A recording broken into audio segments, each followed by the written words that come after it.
चलो हम देखने जा रहे हैं आज छत्तीसगढ़ के व्यक्तित्व में। व्यक्तित्व का क्या कहिएगा, ये छत्तीसगढ़ की देवी माँ के स्वरूपा हो गई हैं। हम देखने जा रहे हैं बहादुर कलारिन। हम देखने जा रहे हैं क्या, बहादुर कलारिन।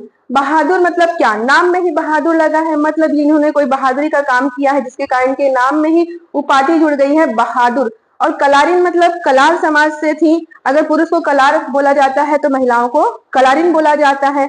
उसी प्रकार से ये कलारिन इनके नाम में है, तो इनका जो नाम बन चुका है अब बहादुर कलारिन बोला जाता है इनको।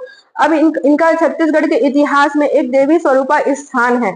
कैसे, जब छत्तीसगढ़ का 1000 साल पहले का बात था, यहाँ पर कलचुरी शासकों का यहाँ पर शासन था।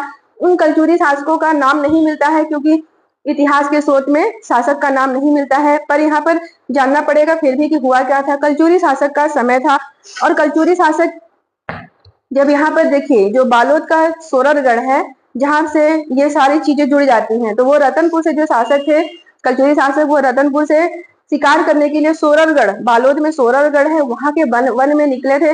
वन की ओर जा रहे थे, काफी घना जंगल था वहां पर और जंगली मतलब खतरनाक वहां पर जो जानवर होते हैं वह भी बहुत ज्यादा संख्या में हुआ करते थे। कहीं पता नहीं था कब से कहां पर कौन आकर मार दे, ऐसा वाले खतरनाक जानवर वहां पर हुआ करते थे। तो राजा अपने हाथ में बाज लेकर चलते थे। बाज क्या करते थे, रास्ता बताते थे, है ना। पहले के समय में जब शिकार करने जाते थे तो बाज को आगे आगे चलाते थे और बाज चलता गया, पीछे उनकी सेना चलती गई और बीच में शासक जो कलचुरी शासक थे वो चलते गए। शाम का समय आया, बाज को दिखना बंद हो गया और जितने पीछे सैनिक थे वो छूट गए इधर उधर। अब राजा का जो जंगल में था समय, वो अंधकार में चला गया, कुछ भी दिखाई नहीं दे रहा था, कोई रोशनी नहीं थी। राजा भटक गए थे रास्ता, उन्हें कुछ समझ में नहीं आ रहा था अब क्या करूं। थोड़ी सी चलने के बाद उन्हें कहीं पर एक दो जगह छोटा सा मकान दिखा जहां से रोशनी आ रही थी। उनको लगा कि यहाँ पर मेरी मदद हो सकती है, कैसे भी करके मुझे यहाँ पर जाना चाहिए, आश्रय लेना चाहिए ताकि मैं अगले दिन जीवित बचूंगा। तो जैसे तैसे वहां से निकले, उस जो जो जहां से वह दीपक जल रहा था उस झोपड़ी की ओर बढ़े। वहां पर उन्होंने देखा, निवेदन किया कि आपके घर में मैं बैठ सकता हूँ। तो उन्होंने कहा बिल्कुल बैठिए, आप तो राजा साहब में बैठिए।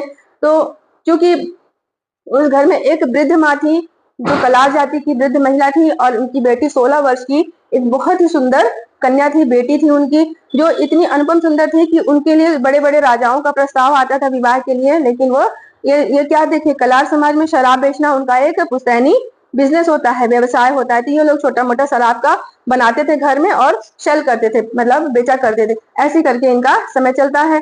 तो कलार समाज में यही चलता है, देखिए, शराब का निर्माण करना और बेचना। तो वहां पर वो राजा आए तो उन्होंने बैठाया, बोले कि राजा बैठिए, खाइए।